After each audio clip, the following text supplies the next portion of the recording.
کے علاوہ دنوں میں انجام دے سکتی ہیں۔ اگر جسمانی بیماری ہے تو سورہ فاتحہ کے ساتھ سورۃ الفلق اور سورہ ناس بھی ایک ایک بار پڑھ کر دم کر سکتے ہیں۔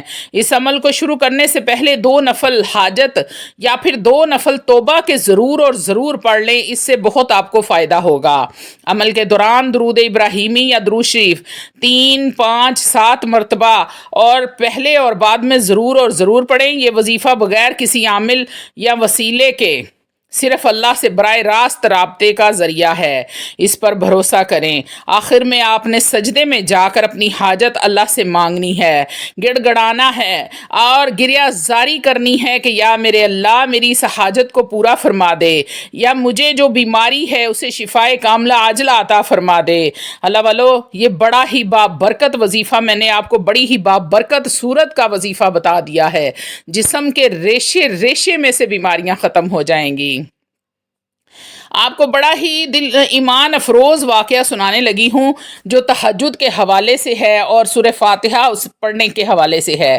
اندھیری رات تھی، ہر طرف سکوت طاری تھا، ساری دنیا گہری نیند میں تھی، مگر ایک دل ایسا بھی تھا جو جاگ رہا تھا۔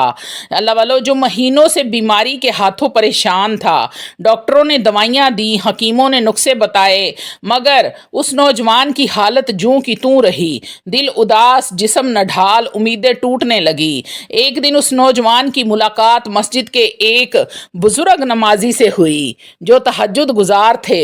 انہوں نے اس نوجوان کو ایک راز کی بات بتائی اور کہا، بیٹا اگر تو چاہے کہ تیرا رب تیرے جسم سے بیماری نکال دے تو تہجد کی نماز کو اپنا معمول بنا لے اور خاص طور پر سورہ فاتحہ کو دل سے پڑھا کرو۔ وہ نوجوان کو بڑی حیرت ہوئی یہ بات سن کر۔ سورہ فاتحہ وہ تو ہم ہر نماز میں پڑھتے ہیں، اس میں کیسی شفا ہے؟ بزرگ مسکرائے اور بولے، بیٹا یہ سورہ شافی ہے، اس کا ایک نام سورہ شفا بھی ہے۔ نبی کریم صلی اللہ علیہ وآلہ وسلم نے ارشاد فرمایا، سورہ فاتحہ ہر بیماری کا علاج ہے۔ اس نوجوان نے اسی رات تہجد کے وقت وضو کیا، 2 رکعت نماز پڑھی اور سورہ فاتحہ کو یوں پڑھا گویا اپنے دل کے درد الفاظ میں ڈھال دیے ہوں۔ ہر آیت پر رک کر سوچا، الحمدللہ رب العالمین، اے رب تو ہی شفا دینے والا ہے، ایاک نعبد و ایاک نستعین، اے مالک مدد بھی تجھ سے مانگتا ہوں۔ راتیں گزرتی گئیں اور وہ نوجوان نے تہجد کو کبھی نہ چھوڑا، دل میں سکون اترنے لگا، طبیعت میں بہتری آنے لگی۔ 40 دن اس نوجوان نے لگاتار تہجد کی نماز ادا کی اور وہ خود حیران تھا، جو بستر سے اٹھ نہیں سکتا تھا اب مسجد جا رہا تھا، ماں کا ہاتھ بٹاتا تھا اور ہنستا مسکراتا بھی تھا۔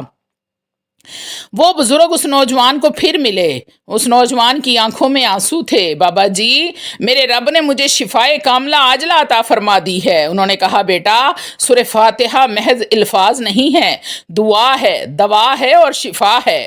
حدیث مبارکہ ہے، فاتحۃ الکتاب میں ہر بیماری کی شفا یہ سورہ فاتحہ میں ہے۔ تہجد کی نماز ویسے بھی رب کے قرب کا وقت ہے۔ نبی کریم صلی اللہ علیہ وآلہ وسلم نے ارشاد فرمایا، رات کا آخری تہائی حصہ وہ ہے جب اللہ بندوں سے کہتا ہے کوئی مانگنے والا میں اسے عطا کروں۔ نوجوان نے اب تہجد کو اپنی عادت بنا لیا۔ اس نے سیکھا کہ ظاہری علاج کے ساتھ روحانی علاج کی بھی ضرورت ہے۔ نہ صرف سورہ فاتحہ بلکہ وہ اکثر سورہ اخلاص، سورہ فلق اور سورہ ناس بھی پڑھتا تھا۔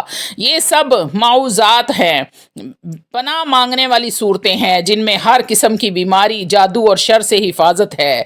آج وہ نوجوان اپنے گاؤں کے لوگوں کو بتاتا ہے کہ وہ روحانی علاج کتنا طاقتور ہے، خاص کر جب دل سے کیا جائے۔ وہ یہ بھی لوگوں کو بتاتا ہے کہ شفا صرف دوا سے نہیں ملتی، دعا سے بھی ملتی ہے، اور خاص طور پر تہجد کے سجدوں میں دعا کرنا۔ بیماری میں مایوس ہونے کی ضرورت نہیں ہے، کیونکہ قرآن مجید فرقان حمید کہتا ہے، وَنَنَزَّلُ مِن قُرْآنِ مَا هُوَ شِفَاءٌ وَرَحْمَةٌ لِّلْمُؤْمِنِينَ، ہم قرآن میں وہ کچھ نازل کرتے ہیں جو مومنوں کے لیے شفا اور رحمت ہے۔ سورہ بنی اسرائیل کی 82 آیت ہے یہ۔